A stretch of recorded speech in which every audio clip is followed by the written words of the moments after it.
Okay, this is the MSI Mag 272QPX50. It's an OLED monitor. It gets up to about 300 nits in SDR. It does about 98% of the DCI P3 color gamut, has a color error below 1, and it has perfect black level performance and perfect contrast. Now, this is the Acer Predator X27U F5. It's an OLED monitor. It does 300 nits about an SDR. It does 98% of the DCI P3 color gamut. Has perfect contrast, perfect black level performance. And there's now a cat standing in front of it. Okay, but which monitor should you buy? Well, I think as with all OLED monitors, you should buy the least expensive option from a reputable manufacturer at the time you're ready to make your purchase. Thanks for watching, and I'll see you next time.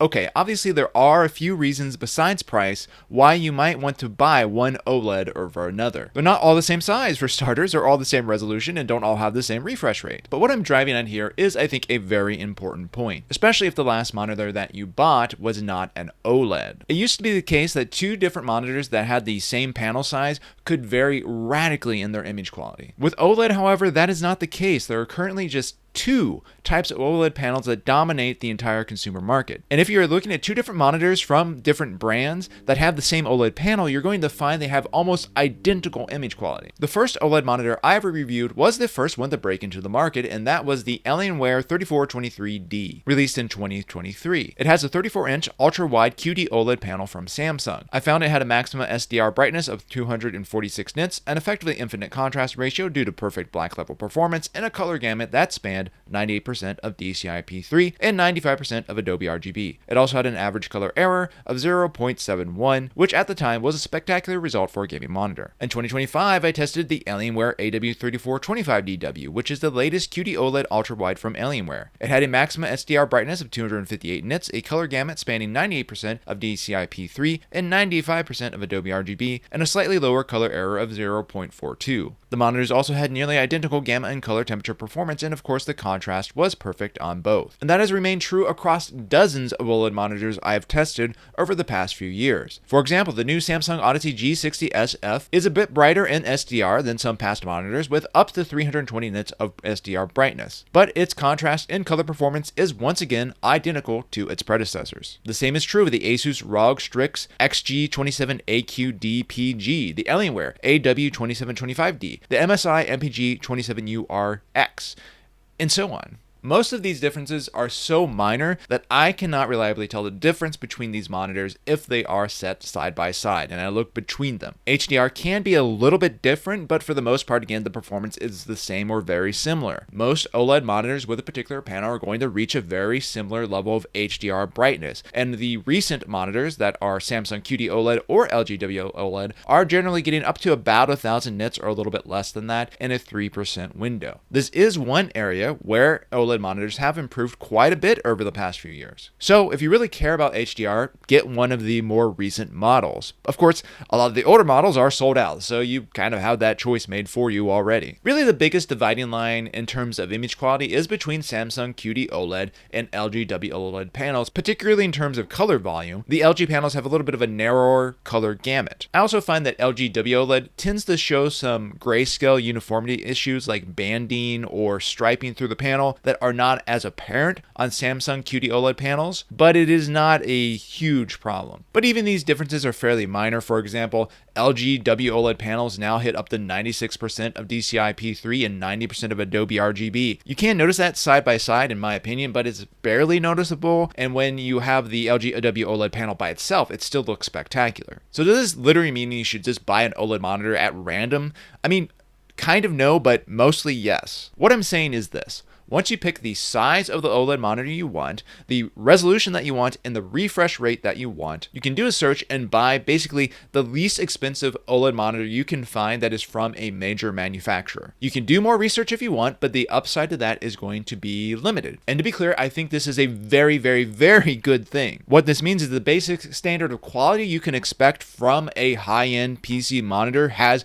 gone up like tremendously over the past 5 years. You know, 5 years ago, you could spend $1,000 on a high-end PC gaming monitor and have pretty bad image quality, it actually made high-end PC monitors kind of hard to recommend in general, because no matter what, it was never going to compare to what a TV in that era could provide you. But today, you can pick any of these OLED monitors basically at random, and you're going to end up with a fantastic top-class image quality experience. Okay, but if you're still watching at this point, thank you. Please like the video if you liked it and subscribe if you are enjoying this channel. And you might be wondering about some of the exceptions to these rules. And there are a few things that I would consider worth looking out for. First up is the difference between a glossy display and a matte display. Glossy is the most popular choice in OLED because it really lets the contrast stand out. However, it is glossy, so it will show a lot of glare. Personally, I actually prefer the matte panel OLEDs. I think that's a minority opinion, but if you are concerned about glare, you should probably look at the matte panels. Samsung, for example, does offer these on their latest Samsung Odyssey OLED monitors, at least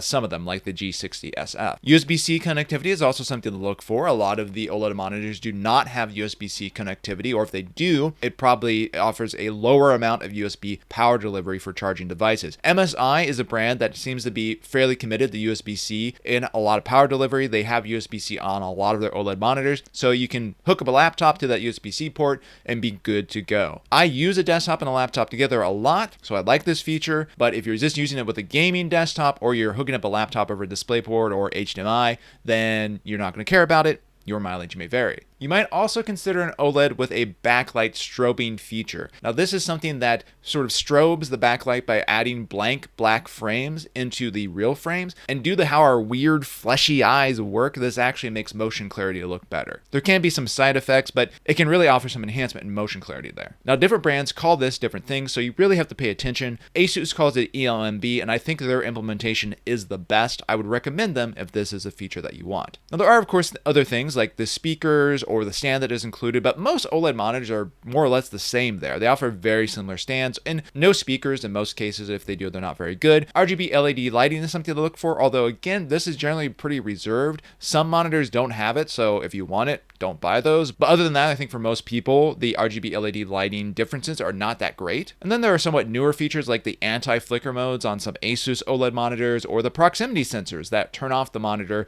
when you're away from it to reduce the burn-in that might occur. These features can be useful, but I would not say they're essential. And of course, that brings me back to the original point. It does not really matter what OLED monitor you buy. All you need to do is pick the size, the resolution, and the refresh rate that you want. And once you've done that, you can go on Amazon Newegg Micro Center and pick the least expensive option from a reputable manufacturer. And you're done. Enjoy your great new monitor. It's going to be awesome. I will say I'm curious how long this remains the state of affair for OLED monitors. My expectation is that most shoppers are already going to be getting savvy to this. And once everyone realizes that all these OLED monitors have basically identical image quality, the manufacturers are going to need to go to different lengths to stand out. I think the things like the proximity sensors are already an attempt to do that. This could mean we'll see more monitors with smart TV connectivity, for better or for worse. It could mean we'll start to see new image upscaling or enhancement modes. I mean, TVs have had that for a very, very long time. On monitors, it's generally been considered undesirable, but maybe that will start to change. Or maybe it's connectivity that will become a big thing, because after all, 90 watts of USB-C power delivery is okay, but you can get up to 240 watts technically in the standard at this point, and no monitor is even anywhere close to that. I think the most I've seen is 140 watts from the HP Omen Transcend 32. So that is definitely an area monitors could improve and stand out from each other. Or maybe the new normal will be just that OLED monitors are assumed to always be cheap and awesome. Maybe we'll all be able to buy 27-inch 4K OLEDs with a 240 hertz refresh rate for $300 or so sometime in the next 3 years. I guess if that happens, I'll have to find another hardware segment to review, but it would certainly be great for consumers and for gamers. Anyway, that's it from me for now. Thanks for watching, and I'll see you next time.